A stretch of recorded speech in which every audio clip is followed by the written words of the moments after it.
శుభం యాదవ్ శ్రీ గురుభ్యో నమః.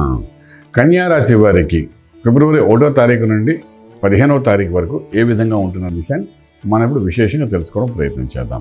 కన్యా రాశిలో కేతు యొక్క ప్రభావం, పంచమ భావంలో బుధుడు ప్లస్ రవి యొక్క ప్రభావం, షష్ఠ స్థానంలో శనీశ్వరుడు, సప్తములో శుక్రుడు రాహు. శుక్రుడు ఉచ్చస్థితిలో ఉన్నాడు, ఈ రాశికి యోగించేవాడు ఉచ్చస్థితిలో ఉన్నాడు. భాగ్యస్థానంలో బృహస్పతి అనుగ్రహం కనబడుతుంది, రాజ్యంలో కుజుడు బాగున్నాడు. చాలా అద్భుతంగా ఉంది కన్యా రాశి వారికి చెప్పచ్చు. ఈ కన్యా రాశి వారిలో ఆర్థిక విషయానికి వచ్చినప్పుడు గట్టిగా కొత్త ప్రయత్నాలు చేయండి. డెఫినెట్గా మీకు ప్రమోషన్ అయినా వస్తుంది, లేకపోతే ఇంక్రిమెంట్స్ అయినా వస్తాయి, లేదంటే కొత్త ఉద్యోగంలో మీకు ఒక 30 to 40% ఇంక్రిమెంట్స్లో ముందుకెళ్ళే అవకాశం కూడా కనబడుతుంది. మంచి ఫలితం అంటే ఇప్పుడు ప్రయత్నం చేసి ముందుకెళ్ళే దాంట్లో ఇంతకంటే మంచి కంపెనీల్లోని అద్భుతమైన ప్రదేశంలో కూర్చోడానికి అవకాశం ఉంటుంది. ప్రయత్నం లోపం లేకుండా చక్కగా చేసుకోవడం ప్రయత్నం చేయండి. అలాగే వ్యాపారస్తుల దగ్గరకు వచ్చినప్పుడు అద్భుతమైన వ్యాపారాన్ని ఆరంభించడం ప్రయత్నం చేయండి. ట్రేడింగ్ అనుకోండి, ఫుడ్ ఇండస్ట్రీ అనుకోండి, ఫార్మా ఇండస్ట్రీ అనుకోండి, ఎనీ ఇండస్ట్రీ వ్యాపారం అన్నప్పుడు ఏదైనా రాజకీయం కూడా ఒక వ్యాపారమే, అలాగే ఫిల్మ్ ఇండస్ట్రీ కూడా ఒక వ్యాపారమే. సో వ్యాపారం అనే కోణంలో మీరు ఏది చేయాలనుకున్నా అన్నిటికీ సక్సెస్ఫుల్ అని చూపిస్తుంది. ప్రభుత్వంతో ఉన్న లావాదేవీలు ఏమైనా ఉన్నా అది ఒక కొలికి వచ్చి మీకు అనుకూలత ఏర్పడే అవకాశం బాగా కనబడుతుంది. కుజుడు రాజ్యంలో వచ్చాడు కాబట్టి ప్రభుత్వ పరంగా ఉన్న ఇష్యూస్ క్లోజ్ చేస్తాడు. అలాగే లీగల్ ఇష్యూస్ కూడా క్లోజ్ చేస్తాడు. వ్యవహారికంగా కోర్టులో అవుట్ ఆఫ్ కోర్టులో సెటిల్మెంట్స్ చేసేవన్నీ కూడా బాగా కనబడుతూ చెప్పగలుగుతాం. ఇదిలా ఉంటుంటే మూడో భాగంగా మనం తీసుకున్నప్పుడు ఉద్యోగాని కోసం చేసే ప్రయత్నాలు విదేశాలలో సక్సెస్ఫుల్ కనబడుతుంది.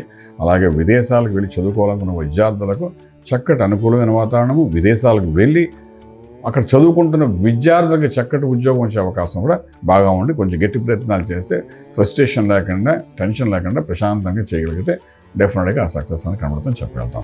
అలాగే మనం ముందుకు వెళ్తుంటే ఇంకొంచెం ముందుకు వెళ్ళామంటే ఇక్కడ శుభవార్తలు, శుభకార్యాల గురించి మనం మాట్లాడుకుంటే శంకుస్థాపన, భూమి పూజ, గృహప్రవేశము, వివాహ వ్యవస్థ కోసం చేసే ప్రయత్నాలు అన్నీ సఫలీకృతం అవుతాయి. ఇంకా ప్రత్యేకించి చెప్పినప్పుడు చాలా కాలం నుండి వివాహం జరిగిన వాళ్ళు కూడా వివాహాల కోసం చేసే ప్రయత్నాలు అంటే అబౌవ్ 35 years వాళ్ళకి కూడా వివాహం జరిగే అవకాశం ఉంటుంది. అలాగే శుభకార్యాలు కూడా జరుగుతాయి. ఈ మంచి సంబంధించిన తరుణంలో గోదానం చేసిన, గోవు సంబంధించిన ఏదైనా కార్యం చేస్తే మాత్రం ఇంకొంచెం సత్ఫలితాలు వచ్చే అవకాశం బాగా కలుగుతున్నాయి. అలాగే ఇంపోర్ట్ ఎక్స్పోర్ట్ వ్యాపారం అనుకూలంగా ఉన్నాయి. మొత్తం మీద తీసుకుంటే ఏ అంశంలో చూసినా కన్యా రాశి వారికి 15 రోజులు బాగుంది. విశేషంగా సప్తమ భావంలో శుక్రుడు ఉన్నాడు, స్త్రీ మూలకంగా ధనలాభం, ఇంటి నుండి కూడా కొంత ధనము, స్త్రీ మూలకంగా ధనలాభం అంటే ఆకం కూడా వచ్చే అవకాశం ఉంటుంది. సత్ఫలితాలు స్త్రీ మూలకంగా మీకు బాగా కనబడుతుందని చెప్పచ్చు. అలాగే మంత్రం దగ్గరకు వచ్చినప్పుడు విశేషంగా అమ్మవారి యొక్క అనుగ్రహం పొందడం చేసే ప్రయత్నాల్లో మార్గంగా అక్కడ దుర్గా సప్తశతి పారాయణం ఒకసారి చేయించుకోండి, లేదా చండీ హోమం ఒకసారి చేయించుకోండి. ఏదో ఒకటి ఇటువంటి చేసుకోవడం వల్ల మంచి సమయంలో మంచి కార్యం చేయడం చేస్తే ఇంకోతో బలోపేతం అవుతుంది. దీన్నే అంటారు దీపం ఉండగానే ఇల్లు చక్కబెట్టి కూడా అంటారు. సో ఆ విధంగా చేసుకుంటూ వెళ్తే ఇంకొంచెం పాజిటివ్గా ఉండి ఈ 15 రోజులు మంచి ఫలితం ఇస్తూ రాజమార్గంలో రాజ్యం చూపించగలుగుతారు.